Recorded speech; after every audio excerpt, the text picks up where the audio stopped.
My story is called Three Types of LDS Faithful. Is there really room for everyone in the church? Big deal, little deal, no deal. Three, two, one. Big deal. Little deal. Oh, good. Okay, Well, good. it's a big deal to me because I didn't know there were only three types of faithful people. I mean, to be fair, do you know who Gordon Monson is? Yeah, And he's a writer for the Salt Lake Tribune, and he's a little bit snarky, but yeah, I like his work because I think that he's honest, and I think that he has an interesting approach. So this yeah. is just really his opinion, but I do like it for a couple of reasons. First of all, I one of the biggest things I care about is that everybody feels welcome in our church. Mhm, And one of the biggest things I hate is that sometimes we push people away out, we push people out, we make them feel unwelcome, and we think we are acting in a loving way. So we think, hey, what I need to do is stand up for Jesus. I've been taught that I need to be a missionary, right? And I need to love everyone. And the way that I'm going to love people is to make sure they know that if they aren't doing things right, they might not get to heaven. And so mhm, we think we're acting out of love, but what the person receives is judgment and mhm, negativity. And you actually, if you don't behave a certain way, don't belong with us. And mhm. that is my biggest problem in the church and something that I fight against. And so the reason I like this story is because it's just kind of talking about like the different kinds of people who are in the church and do they all feel like they belong? Do you want to guess the types of people in the church, Matt? Just guess what this article says they Okay, are. these are faithful, right? Three Yeah, types of faithful members of the in church. currently in like in your ward. Yes, Uh-huh. who go to church. Yes. So I don't know how I would label it, but I would say there's the people that are like super diligent about everything. Okay, he calls them the automatics. Okay. Okay, so yeah, There's you're the right. Those are the people who like do everything the prophet says to do. He says this is funny. If the apostle Jeffrey Holland says to pull out a metaphorical musket, then in the name of Moses, they're going to pull out the muskets, right? Mhm. That Yeah. musket talk I know offended people a like lot of that. people, but nope, the automatics, like they're like, okay, got it, got it. So yeah, okay, they're Okay. Then there's the faithful people in my ward who come to everything, but really, really hope they're never asked to do anything. oh, interesting. Okay, he would call those the suspicious. Okay. Hmm. So these are people who are hanging on and on the edge of heading out. Okay. Hmm. But Hmm. they're not slipping away because they're not strong enough, because they're not faithful enough. It's because they either don't want to cause a stir, they don't, like you said, want to be like fully involved in the social aspects of church, Hmm. or they feel a little bit pushed out. Hmm. Okay. Yeah. And then And what would then you I know say? people. So then there are people that I know that never come to church and never do Okay, anything, okay, but in their heads, they are the most committed, faithful. They do missionary work. okay, They do like all of the extras. They just don't come to church. okay.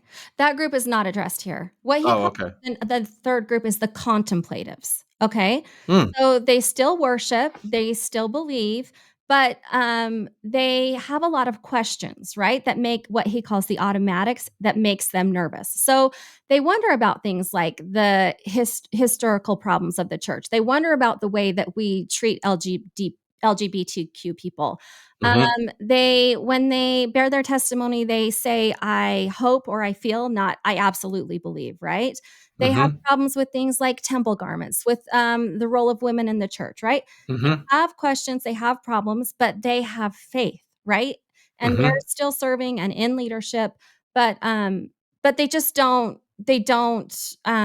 not automatics, right? They're not mhm. yeah, yeah. Anyways, And so I think I want to first emphasize that I love all of those kinds of people, and they're all welcome in the church. yeah, But I do think that there's something that I in my experience with, we'll just call them the automatics, okay. they have all the same questions that all the other people do. Mhm. They just do this. They just say, that's a question not for this life, and they just put it on a bookshelf that they're going to answer Put it sometime in a in the next box. life. Hmm. And Interesting. so they actually feel really uncomfortable with the people who are questioning everything all the time, because they feel like those people are not being faithful because they're asking all of these questions. And their approach to the questions is just put it off. Well, I can't worry about that. I know what I know, and I'm going to forget about everything else. Whereas Mhm. other people who aren't comfortable with that want to know the answers to these questions. And so that's why I think sometimes it creates this like this challenge, right? This friction, Right, because because the we also have this doctrine where it's like, we should question things, right? The church started with a question. And so Mhm. people who are of the questioning and wanting answers and not able to just like accept things or just put things aside, they feel like historically they haven't been able to say those things. And now it's much more a part of church is being able to say, like, I don't know if I do believe every single thing, or I do have some questions about things. And yeah, I could see how that could be a little bit of a conflict within a ward. It's always been fun to me as I've lived in different places to see the variety of ways in which people live their faith as members of the church. But as my children grow older and grow into adulthood, it's even more fascinating, right? Mhm. Because when kids get older, they feel much more comfortable telling you all of the wrong things that you did when they were younger. Right. Yeah. And they say, "This is how I live my faith." And you just have to be okay with it as a parent, right? It's not like you can tell them, "No, you can't live your faith that way." It's like, "No." And then they just sort of let you know at the same time, by the way, like your behavior on this and this and this is completely inappropriate. So I don't know. I just think it's Mhm. kind of fun Mhm. when there's people you love a lot and feel very close to them, and you watch how they live or approach the gospel differently. It kind of helps you be a little more open minded about how everybody else lives their faith. It's kind of like, okay, Yeah. do what you got to do. Well, and the other thing that I think is interesting is that we work so hard on missionary work to bring people into the church. And we say things like, your past is your past, and we're willing to forgive all of that, right?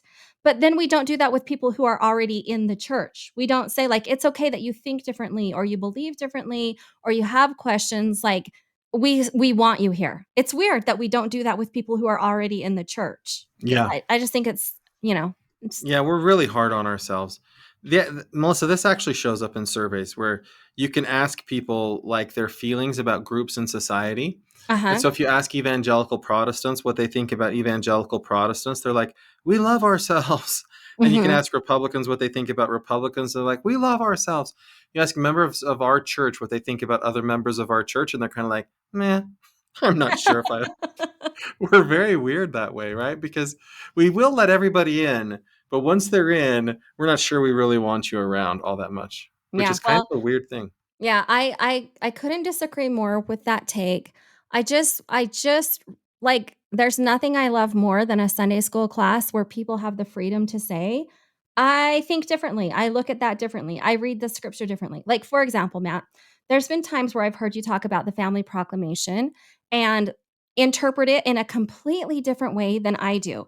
And to me, Mhm. that's not coming against me, right? That is just another perspective that I'm really interested to think about. And it doesn't Mhm. matter if I ever agree with that perspective, right? So Yeah. it's like I love a Sunday school class where we're all able to say like, "Hey, we have this one scripture or this one document or this one prophet that we're looking at and we can all come to different conclusions." And that's awesome. It's totally good. But I will say, Melissa, there are times when I'm in Sunday school and I bring up a movie that I watched that I probably shouldn't be watching Oh, because of the uh-huh. content. Mhm. And I even preface it with this in the class. I say, I'm not endorsing this movie. I probably shouldn't watch it. Some of you are more righteous than me, and you'll never watch this show. But this is what I learned. And I can just tell that some people are like, yeah, you shouldn't have watched that show, and you shouldn't be bringing it up in church. Yeah, and there's gonna be judgy people, and I even Mhm. though those are the people that I think we don't need in our church, we need them too. We need them We too. do. There's We need gonna be everybody. judgy people. Yeah, yeah. Yeah.